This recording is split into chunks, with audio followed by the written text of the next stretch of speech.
About a year ago, I posted a video showcasing what I thought was the best Foch battle I was going to have, but it turns out that this battle completely knocks that one out of the park, and I might have to rename both of my videos. Either way, let's see what the enemy team has. They got an E100, an IS-7, a Type 71, and a Motion when it comes to heavy tanks. For tank destroyers, they got a Wotb and a Badger, and then for mobile tanks, they have a 62A. So we actually have a pretty good advantage here on mobility, especially because my toonmate here is in the T100 LT. Now, I just want to point out that we are in platoon, so the beginning of this battle was more of a joke. We weren't mad at each other or anything like that. So I just want to point that out. That wasn't meant to be toxic. So we got the Badger in front, and there you go. Nice shot into the Badger. The thing about the Foch is it's not a very reliable gun. Anybody that owns the tank knows that, yeah, the autoloader is like a shotgun. If you're on the move, you're almost guaranteed that you're going to miss every shell and dunk it into the dirt 2 feet in front of you. That's just the Foch way of life. But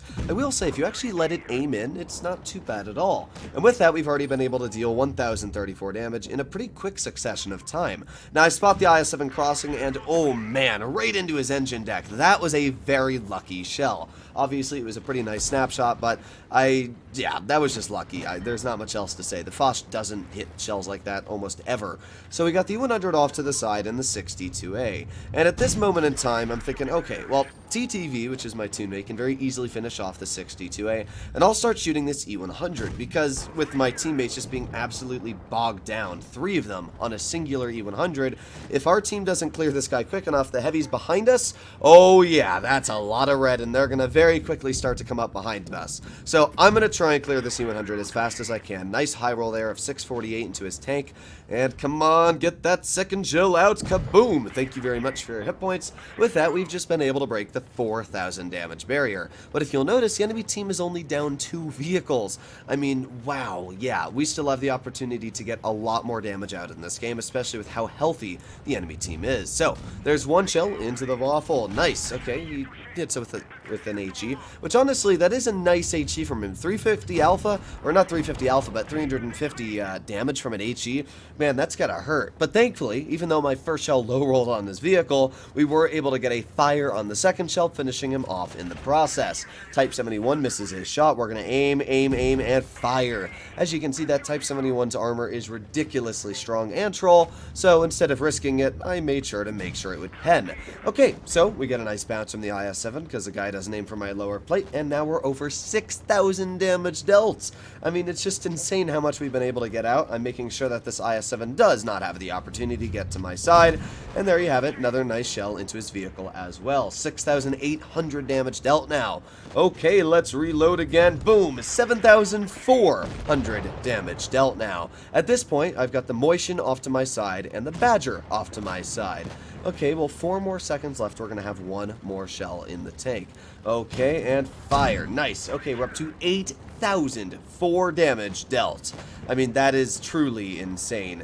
Now, the only reason I didn't go for the Badger at this moment was because I kind of figured, I mean, I'm at 8,000s, but I don't really care about an extra 500. The whole point of this battle was so that we could win. So I wasn't too mad that I couldn't get the extra 500 damage off of this guy when I was already able to break the 8,000 mark. And, man, I mean, the Foch is just an insane tank when it can get into a situation that really supports it, right?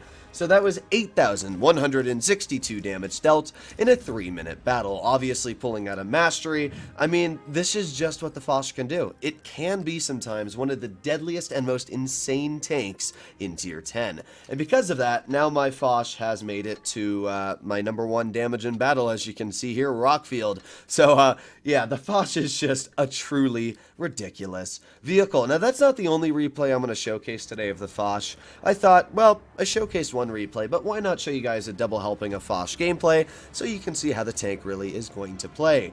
Next update, I really do think that this is going to be a very powerful vehicle because it's not the intro clip that is getting shorter, but the overall reload. And at this point, the overall reload is less than half of the intro clip, which is pretty impressive. So let's see what the enemy team has. They got a Foch 155, okay. They got 2 IS-7s in platoon.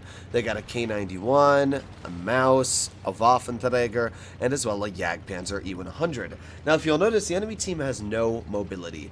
I am platooned with an AMX-30B, which means that the enemy team has literally no opportunity to go to medium side. And I know the good player on their team, which is in the Reggie clan, is in the mouse. And obviously a mouse has to go to C. There's no way the mouse is going to push towards base A. I mean, that would just be the dumbest decision. So basically, I was just, yeah, free over here. There's the waffle. Let's aim in a shell and fire. Thank you very much for your hit points, good sir. Able to get a nice 608 tap into you, and there goes the waffle. One of our teammates actually managed to blind fire that waffle as well. I think it was ours, which is pretty impressive, to be completely honest. Usually blind fires don't obviously hit like that, but I'm not complaining. That's one opponent cleared on the enemy team that we don't have to deal with now. So with the waffle gone, I was expecting to just be able to get behind the enemy team, but oh, okay, that's not great. We got 2 IS-7s here. One rolls 528, one rolls 424. So I guess in total, kind of average rolled me, but you'll notice that both of their shells did end up petting, which isn't great, because now we're down half of our health. But hey, I was able to take the same amount of hit points off on the enemy IS-7s because I knew I out-reloaded them, and now back in the cover. This IS-7 here is already down a very hefty chunk of hit points, down to 730, and I'm just kind of chilling here. I know that this IS-7 either has to rush me and die, or take his time to push me, so I'm going to finish off this IS-7, nice, and now all we got is the IS-7 off to the other side, who I'm just going to drive straight over to. So, yeah, I really don't know what this guy was doing, but hey, I mean, this is where the Foss just does a great job again. Nice shell into his vehicle once. We're up to 2,700 damage dealt already, and 8 more seconds left. We're going to be ready for our first shell in the clip once again. You can see the tank's just always engaged. It's just always having a shell almost reloaded. So there you go. Nice shot into the IS-7, and with that, I'm just going to get an HE shell ready to fire. Wasn't sure if this IS-7 was going to shoot at me, but doesn't matter. You're cleared. We're over 3,400 damage dealt now, and the enemy team only has 3 vehicles left. So, yeah, this is just showcasing, again, the Foss being an absolute beast. Today, I averaged 4,500 damage in the vehicle for the 8 games I played in it, and that really says everything you need to know about the vehicle's performance. Now, we got the Jagdpanzer aiming, and, oh, my teammate blocks it. Rip. Rest in peace, my damage, but it's fine, because we're still going to get a very easy shell into the mouse over here, and thank you very much for your hit points, 566 in. Sure, if we'd been able to pen one more shell, I could have easily dealt an extra 4,500 in this game, but, again, it doesn't really matter too much to me, as we still get the dub out in the end. Hopefully you enjoyed today's video. If you'd like to see more like it, please consider smashing that subscribe button down below. But I really thought I would showcase these 2 battles. The first one, obviously, emphasis on, because that first battle was just a crazy game. I don't think it was necessarily the best Foss game I've ever played, because it was a lot of damage, but there wasn't anything necessarily insane I did. That one Foss game where I did the 7k was just an insane carry. This game was meh. You know, it was just really an easy farm. Either way, hopefully you enjoyed today's video, and I'll be seeing you in the next one. Bye-bye!